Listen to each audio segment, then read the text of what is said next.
Yoo-hoo, it's me. My name is Pinky Lee. You remember that? Yeah. Well, this is the book I wrote. I actually wrote it because I wanted my grandchildren to have some sense of who I was and what I did, and for them to give to their grandchildren and kind of, formally document some of the things that happened in my life and what I learned. And my theory was that every person you ever meet in your life will have something of value to share with you, and it's your job to uncover what it is. So no meeting is ever fruitless. No meeting is ever accidental in a significant way. It's all predestined by something or someone, and they all have lessons to teach you: life lessons, business lessons, personal lessons. It started to be an autobiography, and it was titled "If You Think Talent's Enough, You're Wrong." And it was to talk about, how you have to work to make your talent work for you. But after I wrote it, I read it, and it turned out to be a tribute to all those people like your dad who taught me a lot of things. And so I retitled it, "I Didn't Do This Alone, I Had Help." Yeah, good title. And it was stories about all the people that taught me stuff, whether it was a life lesson or... Would you be kind enough to sign mine? There you go. Yeah. If they don't know, Jody and I go back a long way. 4 or 5 weeks ago, I think. Yeah. Donald Bick was a friend of mine. He was in my Yes. very first jazz trio. Yes. And Donald Bick and Jeff Slavin. And Donnie wound up being a timpanist with the National Symphony. Wow. And recorded for Deutsche Grammophon. And my sister lived in Charlottesville, Virginia, and Donnie lived in Richmond. And so let me sign this first. The Parkinson's makes my handwriting pretty difficult to decipher, which is why I need to concentrate. You're the only Joni. person I know of that can write with vibrato.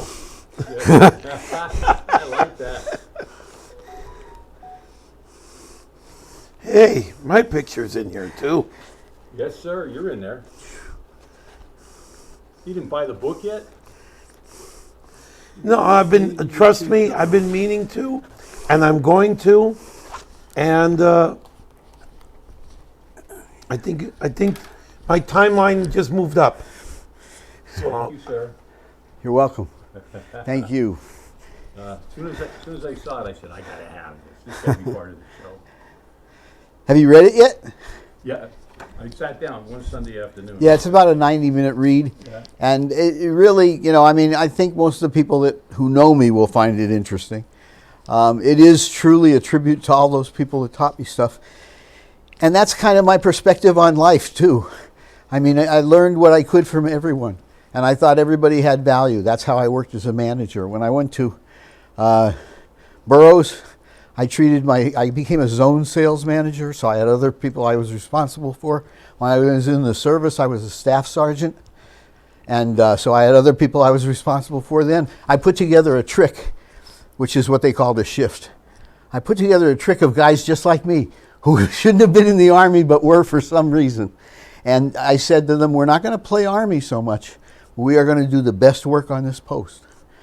And they did. They were... worked as hard as they could. They were bright and they were capable. And every time something important came up, we got the call because our work was second to none. And that's how the guy told me when I played that piece for him. And he sat down and played it right and said, never assume your audience doesn't know as much as you do. I never assumed that again. I only played one way, and that was as right as I could. And that's how I did everything in my life after that. Yeah. Well, how about your retirement and unexpected things? You've been through a lot. And one of the greatest disappointments I'm sure you've ever had. Yeah, on February 13th, 2015, Friday the 13th, my wife was going to the hairdresser, and about a half hour after she was supposed to arrive, the hairdresser called and said she must have forgot her appointment. And so I knew she'd left to go. So I tried calling her cell phone. There was no answer. And So I called my son and I said, keep trying her cell phone and I'm going to drive the route she would have taken. And I got about 30 seconds out of my driveway and my son called. He said, pull over. He said, there's been an accident and she's gone. And so what happened was she had some kind of a major medical disaster. She was on her way to the hairdresser and she ran off the road, but there were no skid marks. There were no attempts to stop the car. So she was gone before she ever went off the road. Thank God she didn't hurt anyone else. And my daughter-in-law is a nurse, and she was working at Geisinger at the time. And so when the Geisinger ambulance picked up Lillian, they were there in 2.5 minutes, the EMTs, because there was a fire station just down the road, and they couldn't revive her.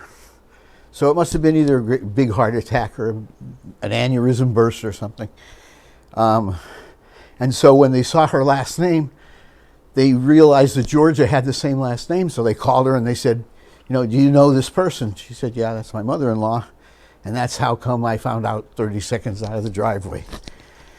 And we were married 40 years in January, and she died February 15th. And she was 72 years old, and she told me when we first got married, she said, I think I'm going to live till 72. Just a premonition, and she had to be right, She was, I tell people all the time that the best marriages are when each party thinks they got the better end of the deal. And that's certainly the way I felt about her. She was very intuitive. She was very good at judging people, much better than I was. And so we had a great life together. One of the things that happened, however, was that when I was saving money enough for 2 people to retire, and now I had only 1 person retiring. So that left me with some funds with which to do some philanthropy. And I have been happy to have the opportunity to do that because I know Lillian would have wanted to give something back too. So that's the reason I've given quite a bit of money away. But I make sure to tell people that I see it as an obligation, and that I haven't given up dinner to do it. And the lady that passes up dinner to put $1 in the port box at church is the person that really deserves credit for philanthropy and for charity. So it's given me the opportunity to do it I never thought I would have. And so I've done most of it in Lillian's memory. I gave a AV system to a nursing home with a huge screen TV so they could watch movies. And it was like a drive-in because they would wheel the wheelchairs up and they'd be parked next to each other. And I mean, it was so much, when they say, it's better to give than receive, you have no idea unless you've done it. How good it feels to see people enjoy something that you've managed to have for them. And so that's been a great joy in my life. Where do you see you going from here? More of the same. My outlook is generally optimistic. So when I was diagnosed with Parkinson's, I said to the doctor, okay, what next? And he said, well, you seem to be taking this pretty well. I said, I was afraid you were going to tell me I had ALS. And I said, in the grand scheme of things, this is not the worst thing you could have said. So, I mean, that's kind of the way I look at most things. I think I would like to see the Rock and Roll Hall of Fame for Northeastern Pennsylvania recognize more than just rockers. I think I'd like to see it become representative of those people in the area that made an impact on entertainment and entertainers, and contributed to the rock and roll era, certainly. But there are a lot of people that I know that would go unrecognized if that was the only criteria.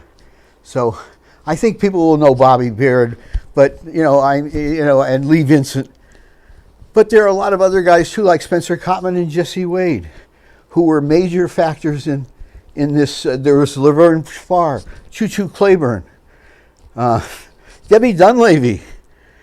You know, I mean, just all kinds of people who were here and had an impact on the entertainment scene. When I was young, in fact, as late as 72 when the flood struck, there were 15 places in Wilkes-Barre alone that had live music 6 nights a week. And there were places for people to go learn. I used to go to Nat Monte's. There's another name. Nat Monte's was, he had a restaurant, yeah, in Leaf Park, Yeah. Monte's Inferno. And it was. And it didn't even start to jump until 2 o'clock in the morning. You played from 2 to 5. You know, it was amazing. Bobby Beard came in with a bass trumpet once and played. We had George Young was there. Ray Saxon was another one. Tommy Mustachio was another great jazz pianist from the area. So, I mean, these are all guys that I either met or I admired, and were major factors in the northeastern Pennsylvania music scene and had an impact on those people that followed them. So Melvin had learned to sing from somebody, and Choo Choo Claiborne was as good a character as any. You know, gospel music and stuff like that. So I think there's room for an expansion in the criteria and the selection of candidates. What we're going to do shortly is you're going to play for us. We'll be right back.